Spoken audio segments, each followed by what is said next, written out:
Jika bicara Banyuwangi, tentu saja banyak sekali hal yang unik untuk dibicarakan. Selain pesona alamnya yang indah, Banyuwangi menyimpan sejuta potensi dan hasil kerajinan tangan yang menarik. Ya, salah satunya di Desa Gintangan, Kecamatan Belimbing-Sari, Banyuwangi.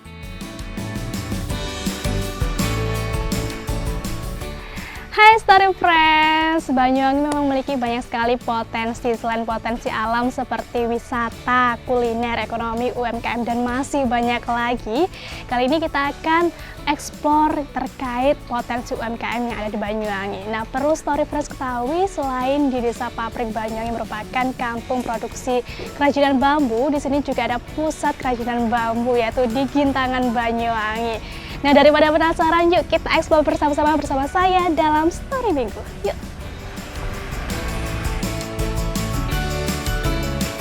Di lokasi ini menjadi tempat perajin songkok bambu memproduksi karyanya. Bahkan tak tanggung-tanggung, hasil kerajinan songkok bambu ini juga menjadi incaran pembeli hingga keluar Pulau Jawa.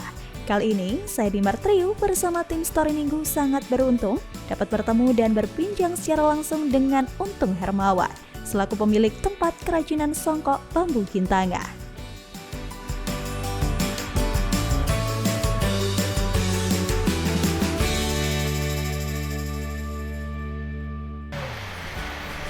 Assalamualaikum.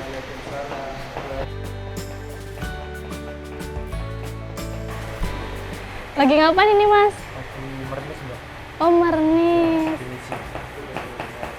Oh, bagus ya. Untuk proses pembuatannya ini berapa lama, Pak? Untuk per kopinya 20 biji memerlukan 1 hari. 1 hari 20 biji gitu. Wah, banyak sekali ya. Kalau untuk pesanan juga banyak ya, Pak ya? Pesanan alhamdulillah lumayan banyak. Kita kirimnya ke Surabaya. Wah, Surabaya, dari Gintangan ke Surabaya.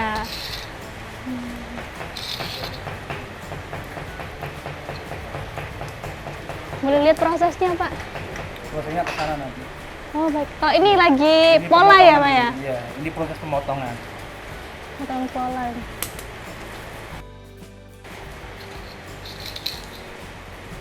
ya. Oh ya, Pak, untuk pemiliknya di mana nih, Pak? Pemilik Pemiliknya dari... Pak Untung. Saya karyawannya di sini. Oh, keren. Boleh ketemu sama pemiliknya ini? Pemiliknya ada di sana.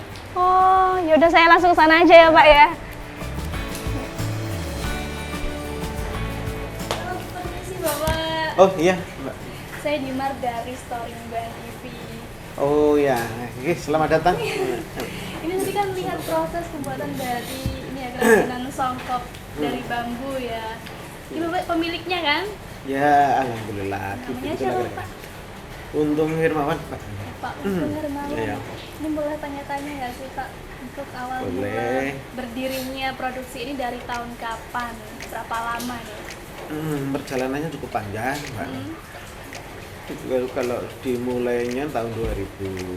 Tapi ya awalnya kita tidak songkok sih, ada multi produk, tempat koran, keranjang sampah dan macam-macam keranjang.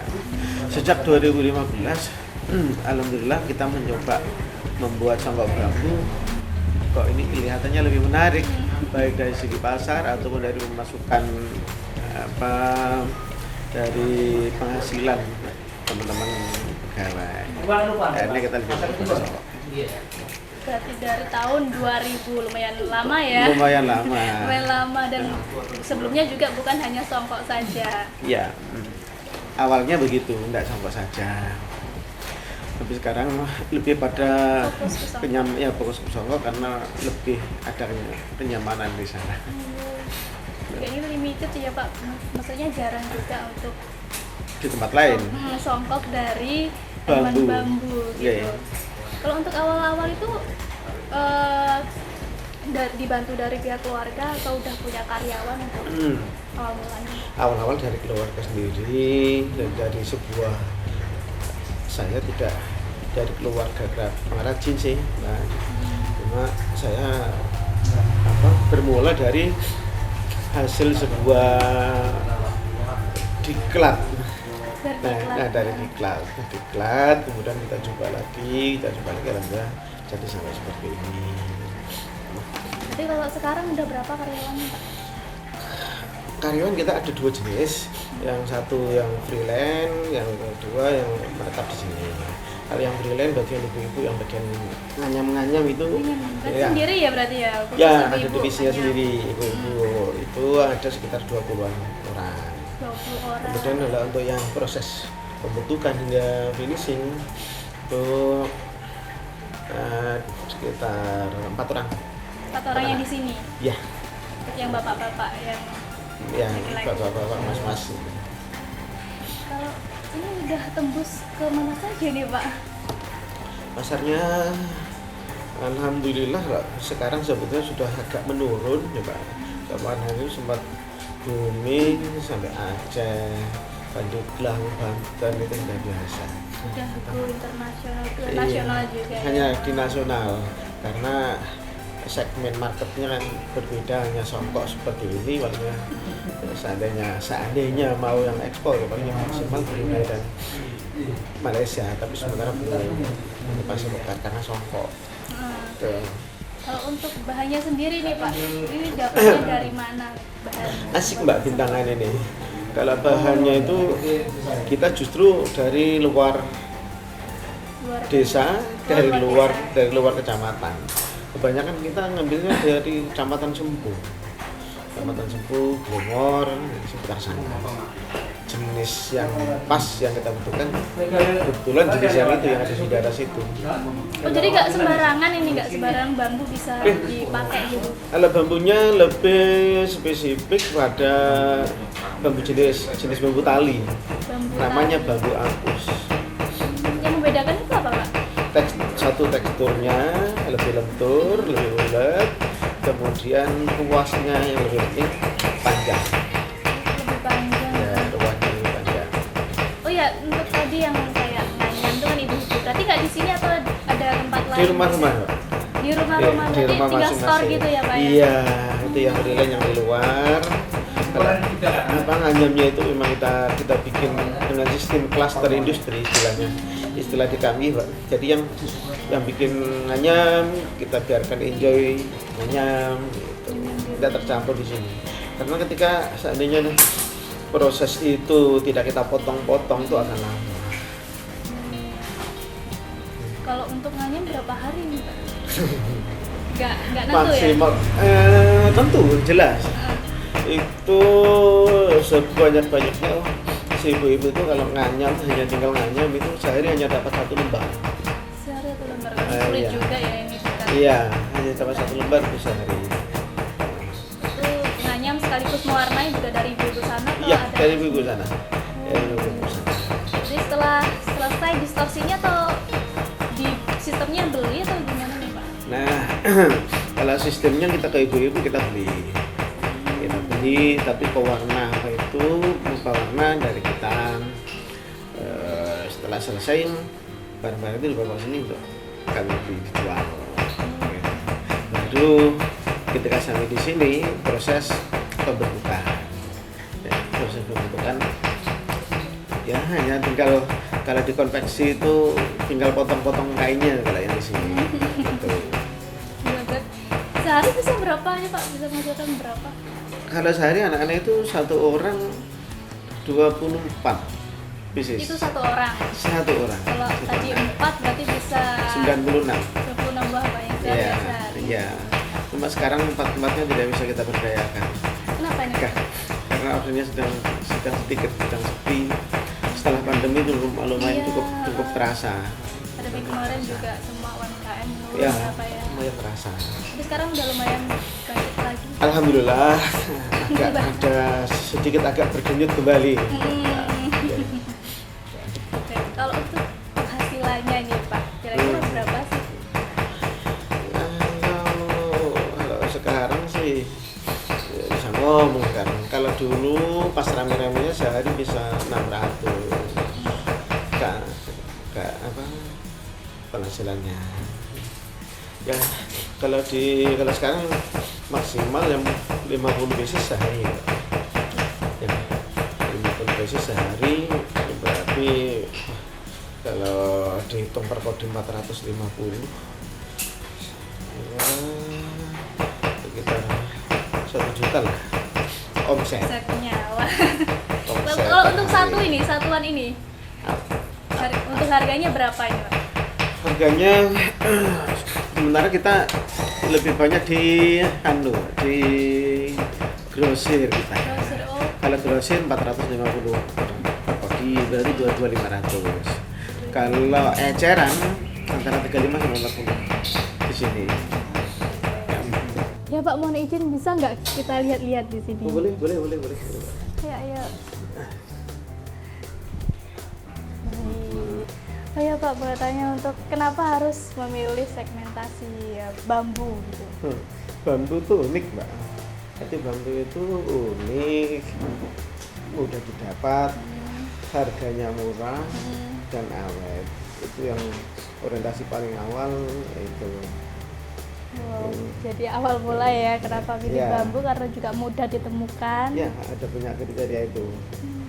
Dan itu di lingkungan sekitar kita banyak, hampir terbuang. Nah, bermula dari situ dan murah itu yang menjadi pokok pemikir kami, harus berbisnis yang berbasis bambu. Bambu. Tapi saya lihat tadi sepanjang jalan memang di sini banyak sekali Oh ya, orang yang di produksi sini bambu itu, ya Pak ya. di sini itu dikenal dengan desa kerajinan, Pak. Bisa kerajinan Ya. bambu gintangan gitu. Pak. Brandingnya branding desa kerajinan bambu gintangan gitu. Jadi tidak hanya yang diproduksi, tidak hanya songkok yang di luar sana banyak yang masih yang masih tradisional itu banyak, seperti tenong, wirik itu masih banyak yang di luar sana. Semua pakai bambu gitu. Semua pakai bambu. Hampir 45% mata pencahariannya masyarakat sini adalah bambu. Tapi memang benar-benar pusat kerajinan bambu ada di sini ya Pak ya? Iya, Pusat Banyuwangi pusat. di sini. Banyuwangi di sini. Yang pertama kali selain dari desa pabrik itu di sini ya Oh Pak? iya.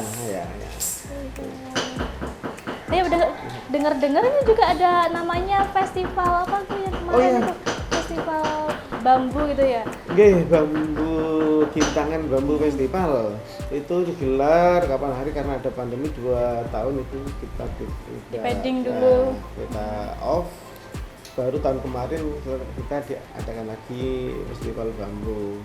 Itu adalah tentu sarana promosi untuk lebih mengenalkan lagi desa Gintangan sebagai desa kerajinan bambu. Jadi dengan cara itu ya ada festival, jadi semuanya pakaiannya pakai bambu ya. Asik memang, Mbak. Asik ya. Itu kalau dipikir secara nalar, kalau dari luaran sana tidak masuk ke sini, makanya harus ke sini. Iya. Kalau dari luaran sana kok bisa sih bambu sekeras itu bisa jadi fashion? Nah, terus rasanya begitu ya, memang sepertinya aneh, tapi ketika setelah masuk tahu cara persis memang layak. Ada festival bambu yang menggunakan kostum yang berbahan dasar bambu. Untuk proses tahapan ini Pak, yang pertama gimana ini? Apa yang harus dilakuin? Gitu. Jadi awalnya itu ini Mbak anyamannya ya. Anyaman seperti ini diproses yang saya bilang tadi, yang diproses di luar. Yang ibu-ibu oleh tadi. Ini sehari dapat 1 lembar seperti ini, ya, Ibu. Dan setelah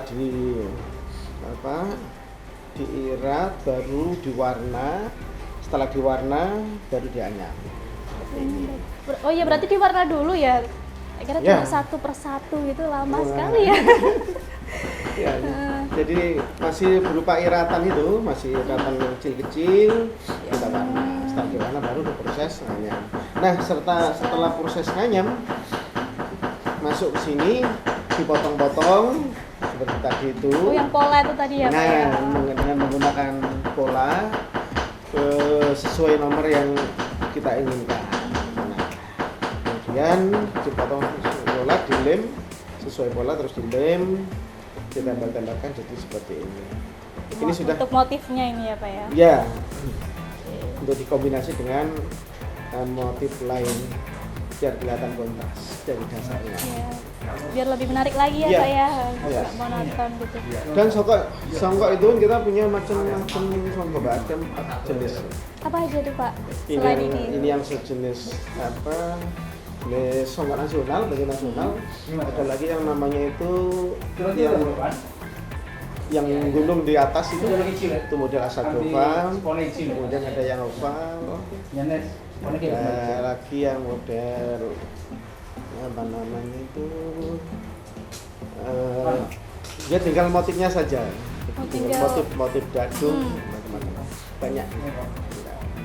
Ini nggak nyoba itu Pak, apa tuh yang namanya udeng kayak di Udah. Banyuwangi itu apa Kalau susah Pak? udah alhamdulillah sudah ada. Oh ada. Kita punya ini.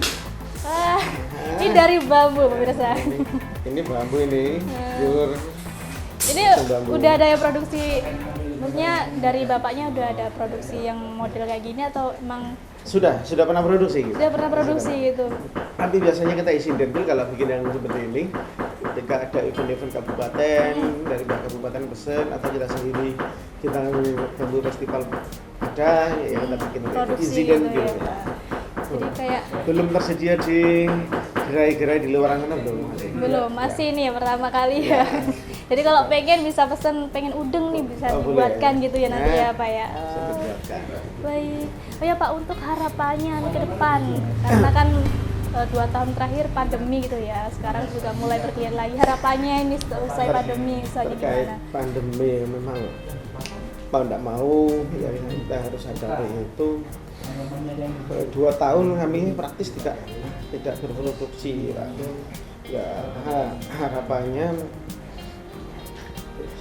kita ya dapat juga ya pemerintah agar melirik lebih serius ya bisa jadi dana hibah kalau dana perbankan saya rasa umum lah ini masih kelimpungan untuk akses bank ya nggak enak belum juga harus sudah ngansur nah, itu yang harapannya itu agar geliat kerajinan ini bisa nampak kembali kira-kira itu, Pak. Amin. Dan pemerintah juga segera melirik, Ya. maksudnya membantu untuk mempromosikan ke luar daerah juga ya. Iya termasuk itu ya Nah. termasuk itu. Baik Bapak, sukses selalu ya untuk Amin, kerajinannya, amin, semoga amin, lancar amin. usahanya gitu. Oke. Terima kasih telah Oke. memberikan informasi dan juga kesempatan untuk saya bisa melihat langsung proses pembuatannya Ya, gitu. terima kasih. Terima kasih Bapak. Oke. Dan pemirsa, terima kasih telah menyaksikan Story Minggu pada episode kali ini. Jangan lupa saksikan terus Story Minggu pada episode yang akan datang. Bye bye.